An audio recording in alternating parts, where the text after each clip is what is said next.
Hello students, welcomes all of you again in online classes chemistry with Vijendra. आज हम बात करेंगे बीएससी पार्ट 3 में फिजिकल केमिस्ट्री यूनिट 3 जो कि स्पेक्ट्रोस्कोपी है। स्पेक्ट्रोस्कोपी क्या है, इलेक्ट्रोमैग्नेटिक रेडिएशंस क्या है और स्पेक्ट्रम कितने प्रकार के होते हैं।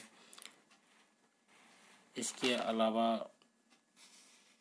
स्पेक्ट्रोस्कोपी का किस प्रकार से हम इसकी देखते हैं कि क्या इसकी स्ट्रक्चर्स होती है और किस प्रकार से कार्य करती है। बाद में हमारा इसमें आता है बॉर्न, ओपेनहीमर, सन्निकट अनुपापन जो कि बहुत ही इम्पोर्टेंट है। तो ये कुछ टॉपिक्स है जो आज हम इसमें इस लेक्चर्स में हम बात करेंगे। तो शुरू करते हैं। सबसे पहले स्पेक्ट्रोस्कोपी क्या है। Spectroscopy is nothing but it is the interaction between matter and electromagnetic radiations. तो स्पेक्ट्रोस्कोपी अणु तथा इलेक्ट्रोमैग्नेटिक रेडिएशन के बीच में होने वाली क्रियाओं के माध्यम में जो स्पेक्ट्रम प्राप्त होते हैं वो एक टेक्निक या एक मशीन के द्वारा हम रिकॉर्ड करते हैं जिसको स्पेक्ट्रोस्कोपी कहते हैं। इसको हम इस प्रकार से भी डिफाइन कर सकते हैं कि विज्ञान की वह शाखा जिसमें स्पेक्ट्रमी विधियों द्वारा रासायनिक पदार्थों की आंतरिक संरचनाओं का अध्ययन किया जाता है उसे स्पेक्ट्रोस्कोपी कहते हैं। अब स्पेक्ट्रोस्कोपी में जो मेन चीज़ होती है हमारी होती है वो होती है विद्युत चुम्बकीय विकिरण या इलेक्ट्रोमैग्नेटिक रेडिएशंस। तो ये क्या होती है इलेक्ट्रोमैग्नेटिक रेडिएशंस, ये देखिए। इलेक्ट्रोमैग्नेटिक रेडिएशंस होती है कि किसी भी एक प्रकार का उच्च आवृत्ति वाली प्रत्यावर्ती धारा में से उच्च आवृत्ति वाली प्रत्यावर्ती धारा में से विकिरण ऊर्जा निकलती है। क्या निकलती है? विकिरण ऊर्जा निकलती है जो कि तरंगों के रूप में होती है और त्रिविम आवेश में उसकी गति प्रकाश की किरणों के समान होती है। मतलब कि विद्युत चुम्बकीय विकिरण एक दूसरे के लंबवत दोलन करते हुए या चुंबकीय तथा विद्युत क्षेत्र दोनों में क्या करते हैं, गति करते हैं। तो ये दोनों तरंग की दिशा किस प्रकार की होती है, लंबवत होती है। जैसे देखो ये ये इलेक्ट्रोमैग्नेटिक रेडिएशंस और ये इसका विद्युत क्षेत्र है और ये वाला जो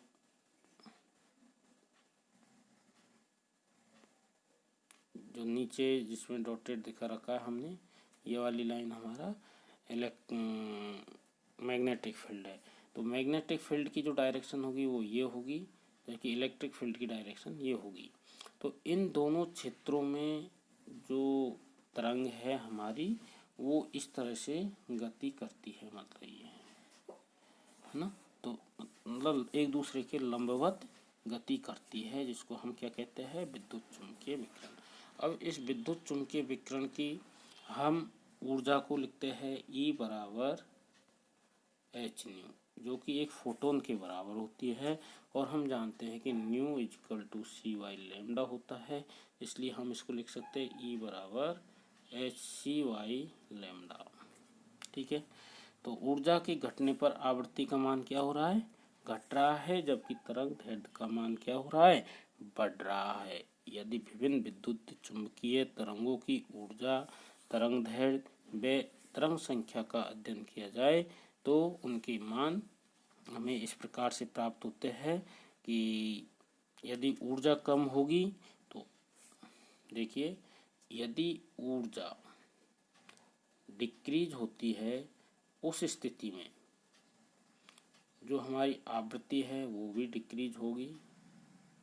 ठीक है, उसकी तरंग संख्या है न्यू बार से हम डिनोट करते हैं, वो भी क्या है, घटेगी। लेकिन उसकी जो तरंग दैर्ध्य लैम्डा है ये क्या होगी, बढ़ेगी। मतलब इसकी तरंग दैर्ध्य ऊर्जा के व्युत्क्रमानुपाती होगी। ठीक है, तो इस प्रकार से ऊर्जा व तरंग दैर्ध्य स्पेक्ट्रम के वाइड किरण, एक्स किरण तथा यूवी किरण के आधार पर स्पेक्ट्रम का हम वर्गीकरण कर सकते हैं।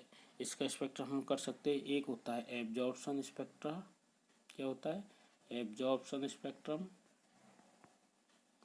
दूसरा होता है एमिशन मतलब अवशोषण स्पेक्ट्रम तथा उत्सर्जन स्पेक्ट्रम।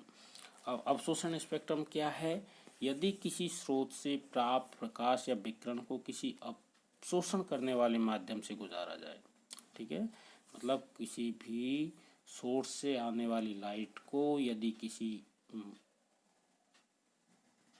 अवशोषण करने वाले माध्यम से हम गुजारते हैं तो परिणामी प्रकाश को स्पेक्ट्रोस्कोपी में विश्लेषित किया जाता है और जो उस तरंग का या उस प्रकाश का जो अवशोषित भाग है वो स्पेक्ट्रम में रिकॉर्ड हो जाता है और इस प्रकार के जो स्पेक्ट्रम हमें प्राप्त होते हैं अवशोषण स्पेक्ट्रम कहलाते हैं। इस प्रकार के स्पेक्ट्रम चमकीले हो सकते हैं, पारदर्शी है और बैंडों के रूप में हमें प्राप्त दिखाई देते हैं। जो बैंड हमें प्राप्त होते हैं वो काली रेखाओं के रूप में होते हैं, ठीक है। इसके बाद होता है हमारा एब्जॉर्प्शन स्पेक्ट्रम, एमिशन स्पेक्ट्रम। जब किसी पदार्थ को ताप्त दीप्त तक गर्म किया जाता है अथवा किसी गैस में से विद्युत विसर्जन किया जाता है तो पदार्थ उन विकिरणों को क्या करते हैं, उत्सर्जित करने लगते हैं। जब किसी चीज़ को हम यदि गर्म करेंगे तो उसमें से विकिरण उत्सर्जित होते हैं और ये विकिरणों को यदि स्पेक्ट्रोस्कोपी की सहायता से रिकॉर्ड किया जाए या उनका वर्ण विक्षेपण किया जाए तो हमें जो स्पेक्ट्रम प्राप्त होगा उसको हम कहते हैं उत्सर्जन स्पेक्ट्रम। तो इस प्रकार से हमारे हो गए अवशोषण स्पेक्ट्रम और उत्सर्जन स्पेक्ट्रम। लेकिन अवशोषण और उत्सर्जन दोनों प्रकार के स्पेक्ट्रम को हम पुनः उनके बनावट के आधार पर दो भागों में बांटा गया है। सबसे पहले सतत स्पेक्ट्रम और दूसरा होता है असतत मतलब कंटिन्यूस और डिसकंटिन्यूस मतलब सतत स्पेक्ट्रम लगातार जब सूर्य के प्रकाश या तापदीप्त वस्तु से प्राप्त प्रकाश की स्पेक्ट्रोस्कोपी सहायता से विश्लेषण किया जाता है तो पर्दे पर 7 रंग वाली स्पेक्ट्रम पट्टी प्राप्त होती है। इन पट्टियों में कोई भी स्पष्ट विभाजन करने वाली रेखा क्या है प्राप्त नहीं होती है, मतलब वो कैसे प्राप्त होते हैं, बिल्कुल एक जैसे विबज्योर 7 कलर्स। तो ये क्या कहलाते हैं हमारे सतत स्पेक्ट्रम। यदि दृश्य प्रकाश के मार्ग में हम लाल रंग के एक टुकड़े को रख देंगे तो ये लाल रंग के विकिरण के अलावा शेष सभी विकिरणों को क्या कर लेगा, अवशोषण कर लिया जाता है। तो इस प्रकार के जो स्पेक्ट्रम हमें प्राप्त होते हैं उनको हम कहेंगे सतत स्पेक्ट्रम। और फिर असतत स्पेक्ट्रम जो हमारा होता है मतलब इस प्रकार के स्पेक्ट्रम जो होते हैं हमारे सतत नहीं होते, असतत मतलब डिसकंटिन्यूस। तो ये रेखीय भी हो सकते हैं और या परमाणुवीय भी हो सकते हैं। किस तरह के हो सकते हैं, रेखीय या परमाणुवीय स्पेक्ट्रम भी हो सकते हैं। ये देखिए असतत, जब किसी तल की वाष्प से उत्सर्जित प्रकाश को किसी स्पेक्ट्रोस्कोप में देखते हैं तो जो स्पेक्ट्रम हमें प्राप्त होता है वो पतली, चमकीली एवं विशिष्ट रंग की अनेक श्रेणी की रेखाएं होती है। ये रेखाएं वाष्प अवस्था में या परमाणु अवस्था में होती है, ठीक है। तो इस प्रकार के स्पेक्ट्रम को हम असतत, रेखीय या परमाणुवीय स्पेक्ट्रम कहा जाता है। तो सोडियम में जो हम यदि हम गर्म करते हैं तो इससे जो लाइन दिखाई देती है उनका जो है लैम्डा मैक्सिमम का मान होता है 1890 एंगस्ट्रॉम या और 1896, मतलब 2 रेखाएं दिखाई देती है सोडियम वाष्प से। तो हम कह सकते हैं कि सोडियम वाष्प जो है हमारे असतत रेखीय स्पेक्ट्रम हमें देते हैं। इसके बाद आता है हमारा बैंड स्पेक्ट्रम।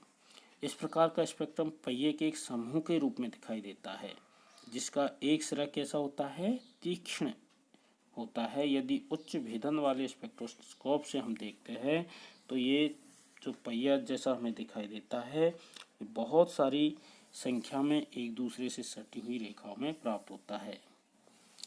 तो बैंड स्पेक्ट्रम या आणविक स्पेक्ट्रम भी क्या है, सतत अवशोषण या उत्सर्जन दोनों प्रकार के स्पेक्ट्रम हमें प्राप्त होते हैं। अब हम देखते हैं कि स्पेक्ट्रोस्कोपी किस प्रकार से काम करती है। तो स्पेक्ट्रोस्कोपी में जब सबसे पहले इसमें हमारे पास होता है, देखिए, सोर्स कि हमें लाइट कहाँ से मिलेगी। सबसे पहले जो हमें रेडिएशंस प्राप्त होंगे वे या तो किसी आर्टिफिशियल सोर्स से होंगे या किसी नेचुरल सोर्स। नेचुरल सोर्स हमारा होता है सन। अब इस जो लाइट को हम किसी सैंपल ट्यूब से हम गुजारते हैं, इस सैंपल ट्यूब में या तो इलेक्ट्रॉन अवशोषित होंगे, ठीक है, और ये सैंपल ट्यूब में अवशोषित होने के बाद ये कहाँ जाते हैं, हमारे विश्लेषक एनालाइजर में। एनालाइजर्स के बाद में ये जाते हैं संसूचक में, यहाँ इनका और वो होता है और ये यहाँ आकर के इस तरह से रिकॉर्ड हो जाते हैं। तो ये तो होता है एक स्पेक्ट्रोस्कोपी। अब हम देखते हैं कि इसमें सोर्स हम क्या ले सकते हैं, व्हाट वी कैन सोर्स हम क्या ले सकते हैं। तो सोर्स के लिए हम विद्युत चुम्बकीय विकिरणों का जो सोर्स होता है उसके लिए, जैसे हमें यदि कम ऊर्जा वाले विकिरणों की आवश्यकता होती है जब यदि हम घूर्णन या स्पेक्ट्रम कंपन स्पेक्ट्रम प्राप्त करते हैं तो इसके लिए ग्लोअर और नैनस्ट को प्रयोग में लेते हैं। ग्लोअर क्या होता है, ग्लोअर सिलिकॉन कार्बाइड की छड़ होती है। क्या होती है, सिलिकॉन कार्बाइड की छड़ होती है जिसके दोनों सिरों पर चांदी का लेप होती है जिससे विद्युत प्रवाहित हो सके। इसके बाद नैनस्ट ग्लोअर्स जो होता है सांचानुमा छड़ होती है। क्या होती है, सांचानुमा छड़ होती है। सिलिकॉन ग्लोअर क्या था, सिलिकॉन कार्बाइड की छड़, लेकिन नैनस्ट ग्लोअर क्या है, सांचानुमा छड़ है जिसमें दुर्लभ मृदा धातुओं के ऑक्साइड का आपतित मिश्रण होता है और इसको विद्युत द्वारा गर्म किया जाता है। तो ये तो हो गया सोर्स। इसी प्रकार इलेक्ट्रॉनिक संक्रमण के लिए यदि स्पेक्ट्रम प्राप्त करते तो उसके लिए हम टंगस्टन लैंप का प्रयोग करते हैं। इसी प्रकार यदि अब्रक, दृश्य या पैरावैंगनी विकिरण है तो उनके लिए अल्ट्रावायलेट रेडिएशन की आवश्यकता होती है। तो इस तरह से हम देखते हैं कि ये हमें सोर्स जो होते हैं हमारे पैरावैंग घूर्णन कंपन के लिए ग्लोअर, नैनस्ट ग्लोअर होता है। इलेक्ट्रॉनिक संक्रमण के लिए टंगस्टन लैंप का हम यूज करते हैं और दूसरे IR वगैरह के लिए हम UV रेडिएशन की आवश्यकता होती है। अब जो सैंपल ट्यूब होता है हम उसकी बात करते हैं। सैंपल ट्यूब जिस पदार्थ का स्पेक्ट्रम लेना होता है उसे उपयुक्त विलायक में घोलकर उस विलयन को सैंपल ट्यूब में लिया जाता है। तो भिन्न भिन्न प्रकार के स्पेक्ट्रोमीटर में ये नली भी भिन्न भिन्न पदार्थ की बनी हुई होती है। तो इसके लिए इस जब अब्रक विकिरणों का प्रयोग करते हैं तो क्षार धातु के हैलाइड जैसे कि NaCl, KBr आदि की बनी हुई सैंपल ट्यूब हम उपयोग में लेते हैं। अब जो हमारा है मोनोक्रोमोमीटर यानी कि विश्लेषक, जब लाइट यहाँ जाती है मोनोक्रोमोमीटर में, यहाँ पर लाइट क्या है कि ये इस तरह से होती है, लेकिन यहाँ जाएगी तो इसमें जाकर के ये केवल एक सीधी लाइन में लाइट जाएगी और ये इसको कर देता है। यह उसी पदार्थ का बना हुआ एक घूमने वाला प्रिज्म या ग्रेटिंग होता है जिस पदार्थ की सैंपल ट्यूब बनी हुई होती है। मतलब सैंपल नली से रेडिएशन निकलते हैं तो वो मोनोक्रोमोमीटर में जाकर के एक और विकिरण प्रिज्म के घूर्णन से संसूचक पर आपतित होते हैं। अब जो हमारा है संसूचक का कार्य होता है कि विश्लेषक से आए हुए विकिरणों की विकिरण ऊर्जा को विद्युत ऊर्जा में परिवर्तित कर देता है, ये इसका काम होता है। अब ये प्रयोग में लाए जाने वाले विकिरणों की तरंगदैर्घ्य के अनुसार होता है। दो प्रकार के संसूचकों का हम प्रयोग कर सकते हैं जिसमें तापीय संसूचक होता है, दूसरा होता है प्रकाश संसूचक। इसके बाद में हम देखते हैं जैसे तापीय संसूचक का प्रयोग कहाँ करते हैं। उसके लिए हम यदि अवरक्त विकिरणों का प्रयोग करते हैं तो उस समय तापीय संसूचक का प्रयोग करेंगे, लेकिन यदि अल्ट्रावायलेट रेडिएशंस का हम यूज करते हैं तो उस समय प्रकाश संसूचक हम काम में लेते हैं। अब आता है हमारा इस स्पेक्ट्रोस्कोपी का last portion, that is the recorder. इस उपकरण में ग्राफ पेपर हमें प्राप्त होता है कि किस तरह से उसने उस विकिरण को एब्जॉर्ब किया है या उसको इमिशंस हुआ है। वो एक ग्राफ पेपर लगा हुआ होता है। उस ग्राफ पेपर में हमें ये इस तरह से स्पेक्ट्रम प्राप्त होता है। ये डिपेंड करता है किस पे क्या है। तो ये तो हुई थी हमारी स्पेक्ट्रोस्कोपी की बात। अगली क्लास में हम पढ़ेंगे वॉन ओपेनहीमर सन्निकट अनुपापन, जो कि बहुत ही इम्पोर्टेंट है। तो थैंक्स स्टूडेंट।